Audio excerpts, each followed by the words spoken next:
নড়াইলে caesarean অস্ত্রোপচারে ভুল চিকিৎসার প্রমাণ মেলায় মডার্ন সার্জিক্যাল ক্লিনিকের কার্যক্রম বন্ধ ও সিলগালা করে দিয়েছে জেলা প্রশাসন ও স্বাস্থ্য বিভাগ। দুপুরে জেলা সিভিল সার্জন কার্যালয়ের প্রতিনিধি ও বেসরকারি হাসপাতাল ক্লিনিক মালিক সমিতির নেতৃবৃন্দ এ সিদ্ধান্ত নেয়।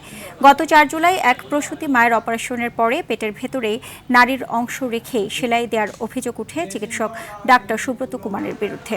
অভিযোগের প্রেক্ষিতে গঠিত তদন্ত কমিটি ভুল চিকিৎসা ও অবহেলার প্রমাণ পাওয়ায় ক্লিনিকটির কার্যক্রম বন্ধ ঘোষণা ও সিলগালা করা হয়।